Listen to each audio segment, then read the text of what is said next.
Olá pessoal, sejam bem-vindos ao segundo episódio sobre República Velha, onde vamos conhecer uma série de movimentos sociais, os quais refletiam a frustração de grande parte da sociedade com a política implementada pelas elites brasileiras.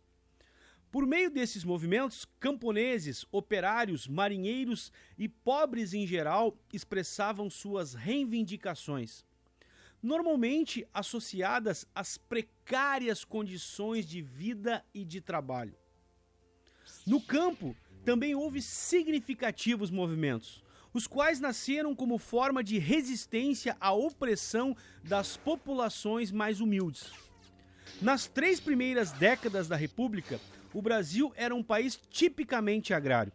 Calcula-se que cerca de 70% da população habitava o campo nesse período. A maioria dos trabalhadores rurais não era proprietária da terra ou vivia da pequena lavoura de subsistência sem acesso à assistência médica e à educação.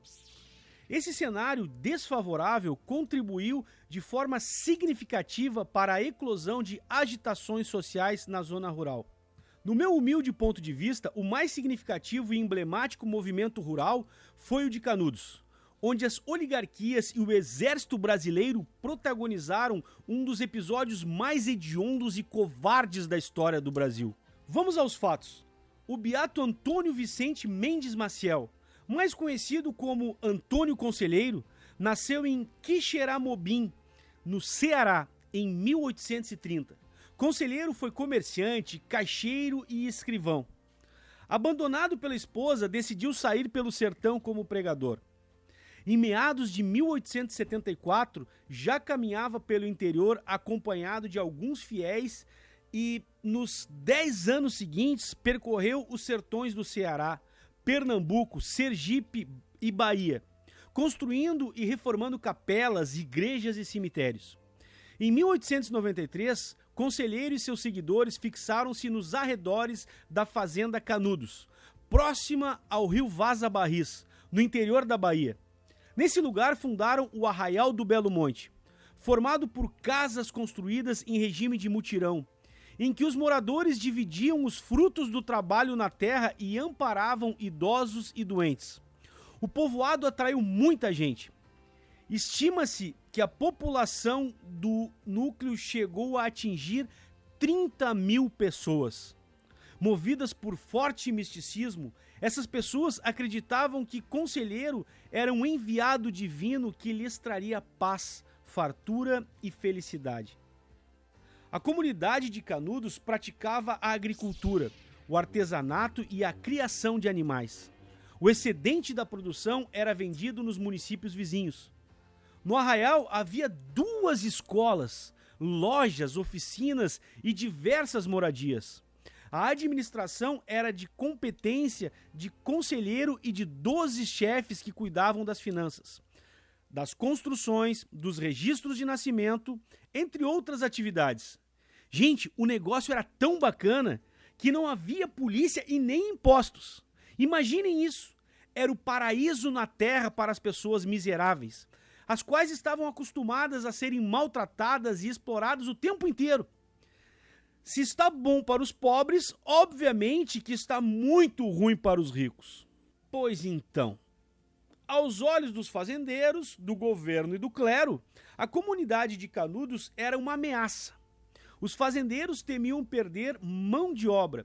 O governo não aceitava a autonomia de Canudos e a igreja ressentia-se da liderança espiritual de Conselheiro. Assim, entre 1896 e 1897, 4 expedições foram organizadas pelos governos estadual e federal e enviados à região para prender Antônio Conselheiro e dissolver a comunidade de Canudos, ou seja, destruí-la.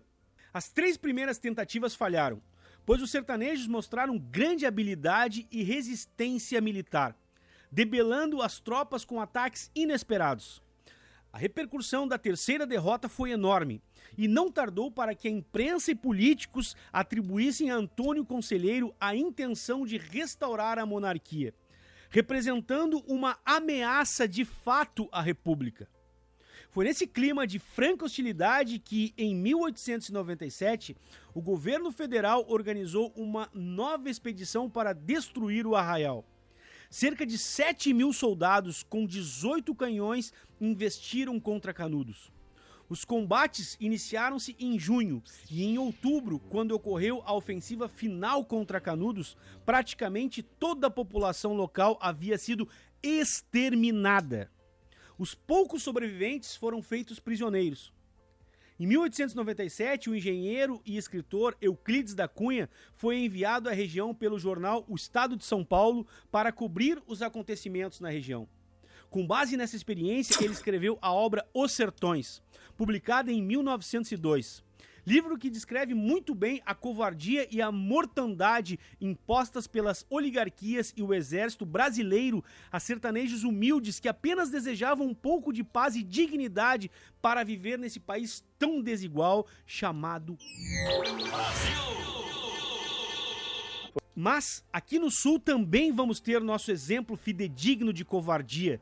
Semelhante a Canudos, teremos entre Santa Catarina e o Paraná a chamada Guerra do Contestado. Vamos aos fatos.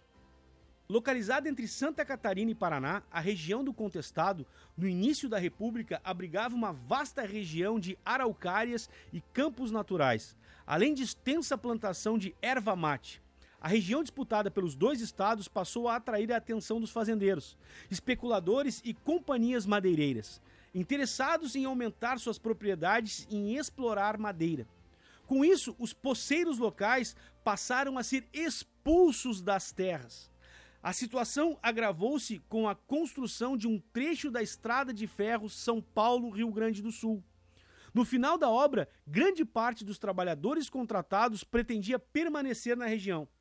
Contudo, os especuladores e as companhias madeireiras exigiram a saída imediata deles, impedindo-os de ocupar trechos próximos à ferrovia. O aumento do número de trabalhadores sem terra criou um clima propício a agitações e conflitos.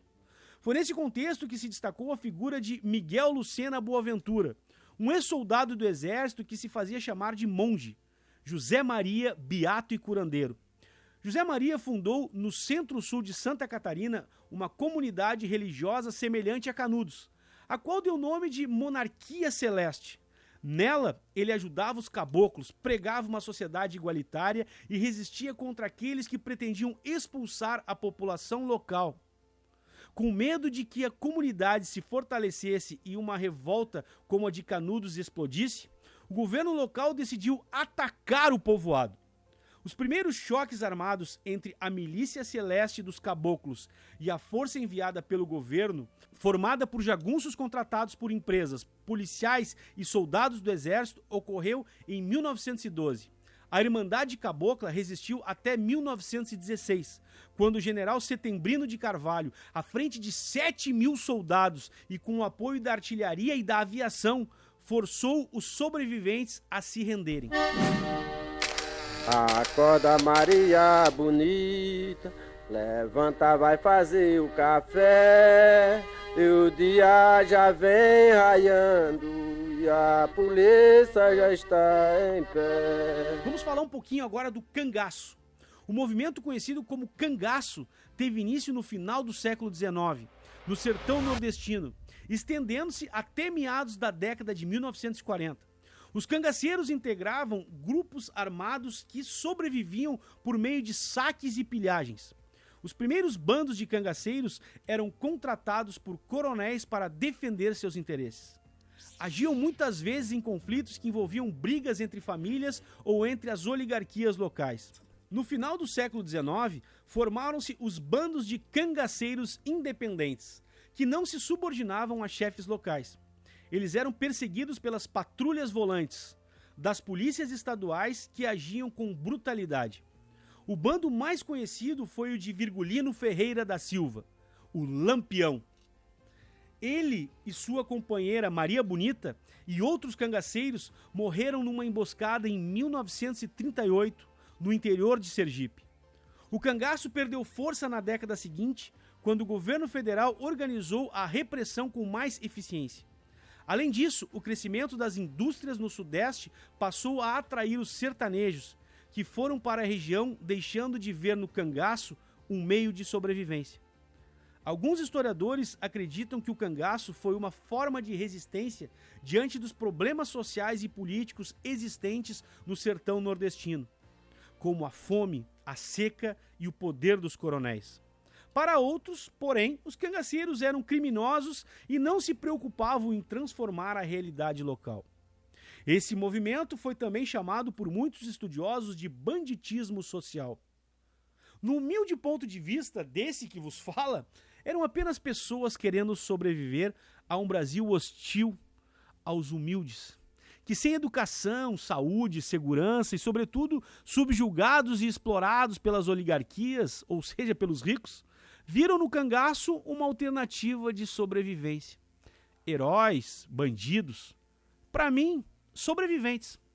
Se eles eram bandidos, o que deixamos para o Estado brasileiro que, após matá-los, expôs suas cabeças ao público?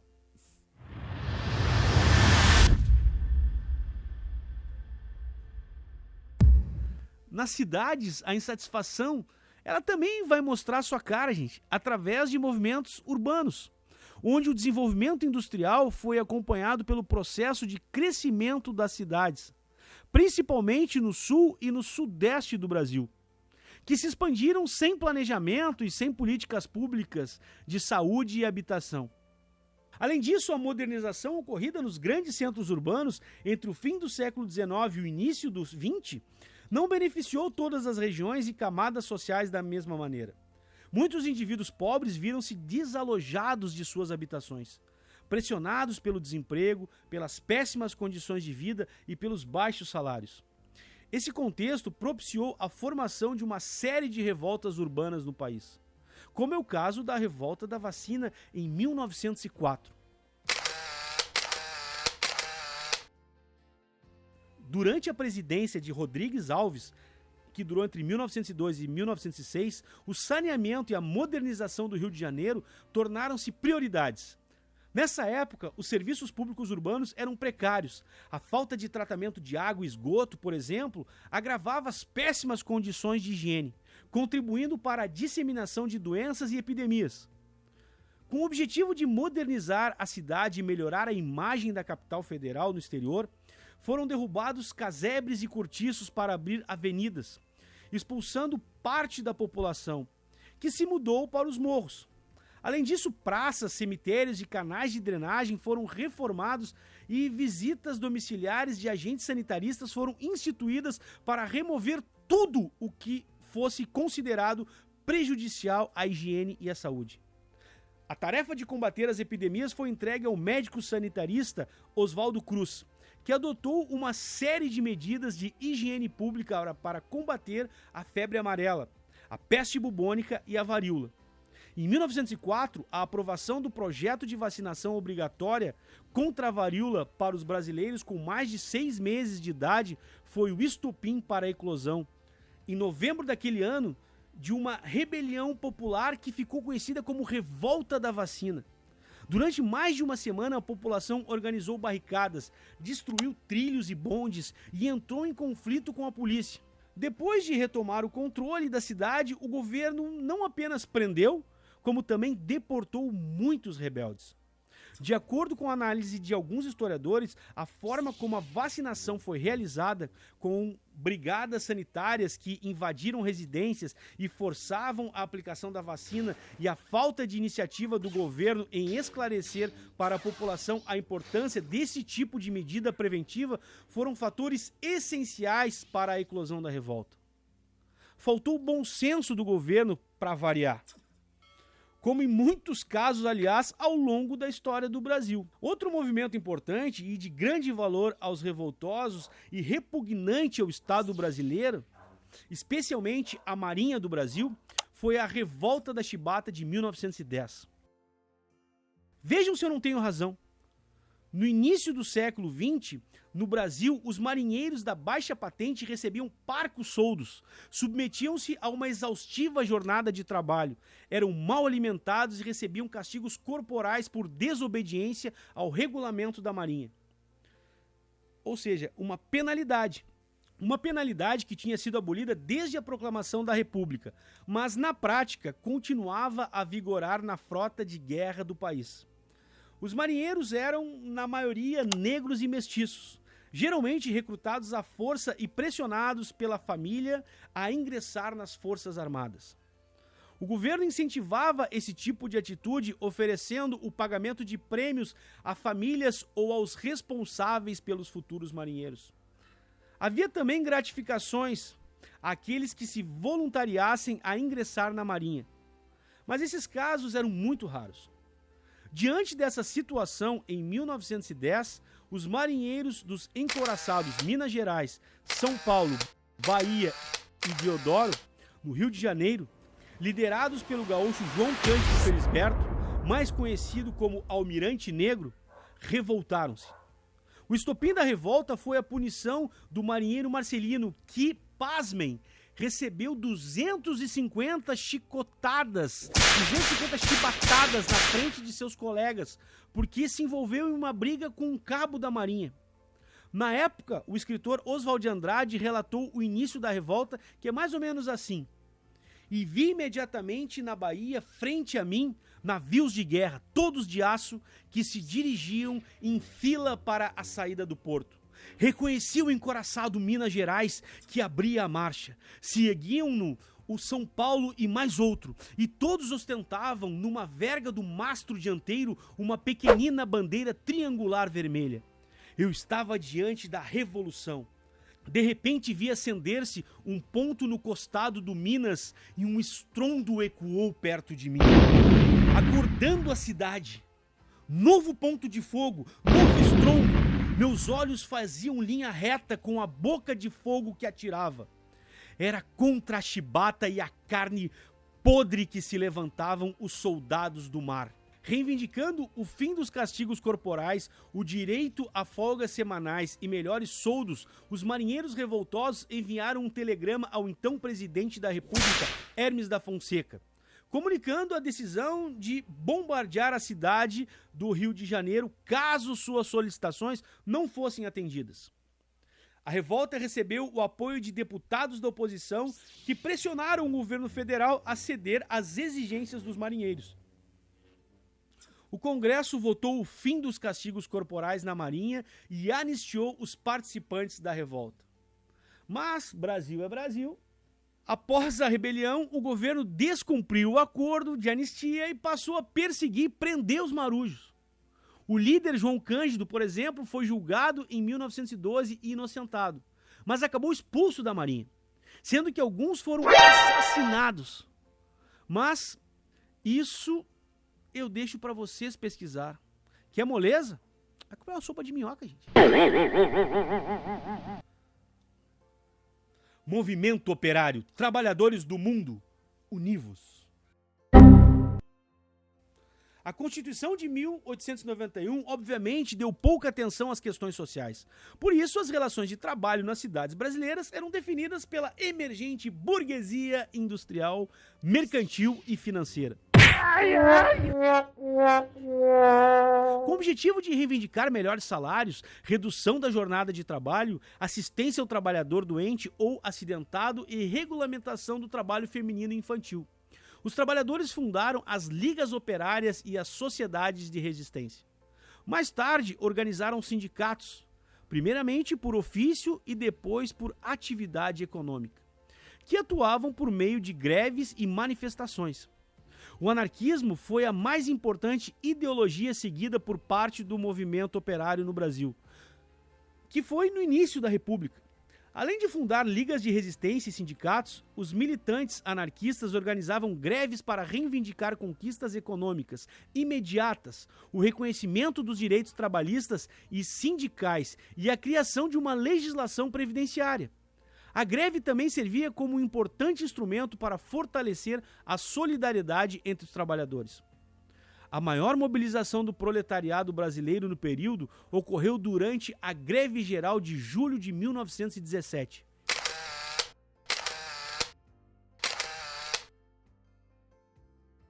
Iniciada na cidade de São Paulo, com repercussões no restante do país. Dela participaram operários das indústrias têxtil e alimentícia, gráficos e ferroviários. Em São Paulo, os grevistas reagiram à repressão das forças policiais. Durante o conflito foi morto o operário anarquista José Martinez, de origem espanhola, cujo enterro paralisou a cidade. O movimento terminou com um acordo de aumento salarial e a promessa do atendimento a outras reivindicações dos trabalhadores. As paralisações organizadas pelos anarquistas estenderam-se até 1919, em São Paulo e também em outros estados. Na década de 1920, a influência do anarquismo no movimento operário brasileiro entrou em refluxo.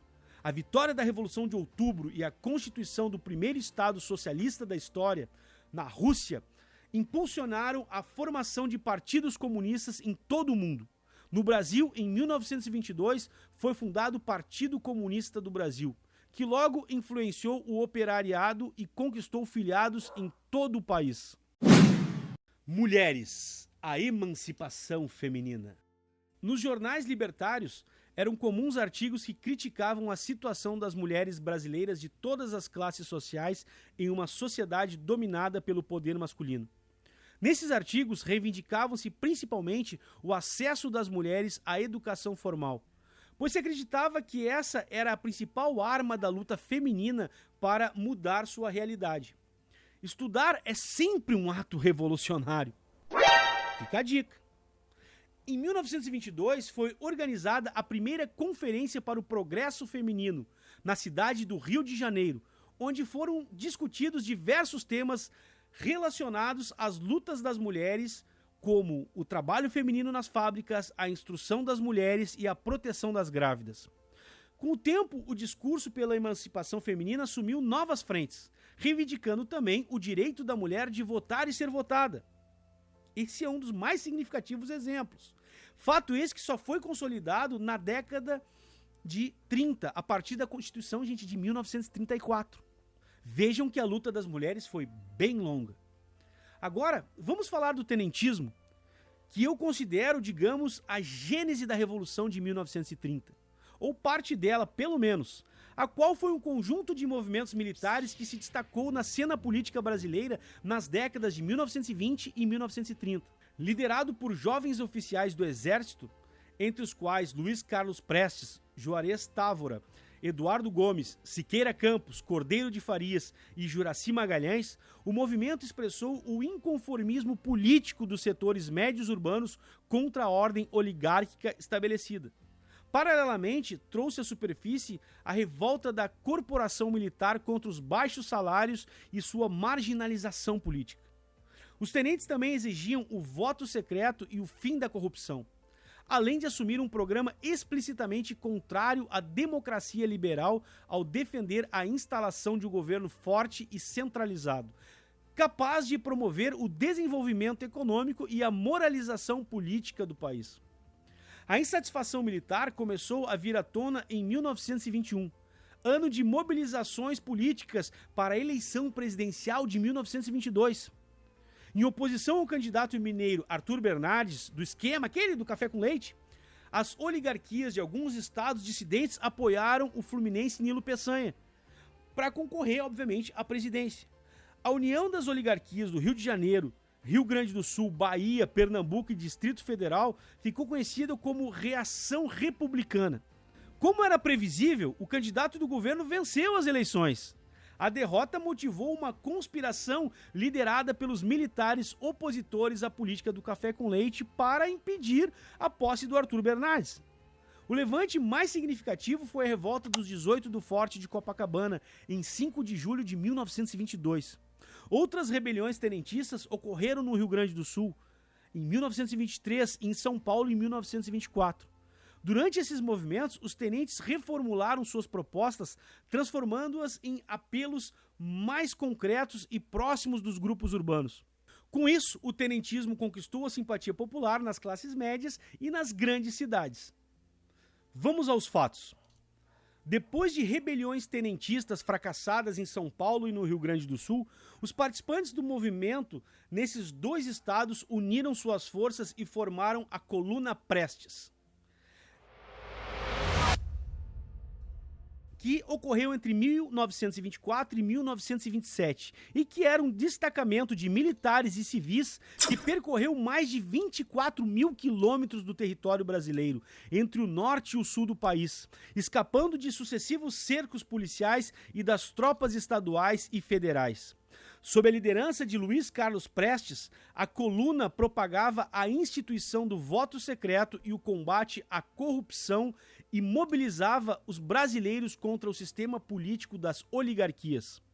Alvejados por coronéis locais e pelas forças federais e enfraquecidos depois de mais de 2 anos de campanha, os integrantes da coluna Prestes se dispersaram, refugiando-se na Bolívia em 1927. Embora num primeiro momento eles não tivessem conquistado nada, a experiência e a participação de membros da coluna Prestes foram muito importantes para a chegada de Getúlio Vargas ao poder a partir da Revolução de 1930. Mas nem só de guerra vivem homens e mulheres. A Semana de Arte Moderna de 1922 foi fundamental na ruptura de padrões durante a Primeira República. Era o ano de 1922, data da primeira revolta tenentista, formação do Partido Comunista Brasileiro e do primeiro centenário da independência do Brasil. Foi ali que houve uma importante ruptura cultural em São Paulo com a realização da Semana de Arte Moderna. O artista plástico Di Cavalcanti e o empresário Paulo Prado foram os articuladores do evento, organizado para divulgar uma expressão nova e moderna da arte brasileira, em oposição à cultura conservadora e acadêmica predominante no Brasil daquela época. Desse movimento participaram pintores, escultores, escritores, arquitetos e intelectuais. Durante 3 dias, entre 13 e 17 de fevereiro, o Teatro Municipal de São Paulo foi palco de encontros literários e musicais, além de abrigar uma exposição de artes plásticas no saguão. Foram apresentados projetos dos arquitetos Garcia Moy e George Prizembel, esculturas de Victor Brecheret, Idelgar Leão Veloso e Wilhelm Harberg. Cara, que difícil esse monte de nome. Por que não bota um nome comum? Tem que ser uns gringos aí, vai ficar difícil o cara ler, né? Fica bem complicado. Além de esculturas e desenhos de Anita Malfatti, Di Cavalcanti, Inácio da Costa Ferreira, John Grass e Martins Ribeiro, Paim Vieira, Vicente do Rego Monteiro, Ian de Almeida Prado e Zina e Alta. Fica bem mais fácil nomes em português, né? Pô, que barbada, pelo amor de Deus, fica muito mais fácil. O cara tem que ter aquele monte de nome difícil. O impacto da imposição foi intenso no público, que não procurou esconder seu estranhamento diante das novas tendências. Os participantes do movimento modernista, como ficou conhecido, pretendiam conciliar uma linguagem importada das vanguardas europeias, expressionismo, cubismo e futurismo, com um conteúdo de valorização da identidade nacional, procurando resgatar as raízes culturais brasileiras. O movimento modernista teve uma fase heróica entre 1922 a 1930, rica em manifestos como o da poesia Pau-Brasil, o Antropófago e o do Verde-Amarelismo, e em revistas como a Claxon, Mensário de Arte Moderna, lançada em maio de 1922. Algumas obras desse período tornaram-se marcos na literatura brasileira, como Pau-Brasil, de Oswald de Andrade, Macunaíma, de Mário de Andrade e Martim Sererê, de Cassiano Ricardo. Era o Brasil caminhando para um novo caminho que se iniciaria a partir da Revolução de 1930 e a chegada de Getúlio Vargas ao poder. Mas isso é outra história. Não esqueça, dedo no like. Se tiver alguma dúvida, coloca aqui nos comentários. Se inscreve no canal. Um beijo no coração e até a próxima, pessoal. Tchau, tchau. Valeu!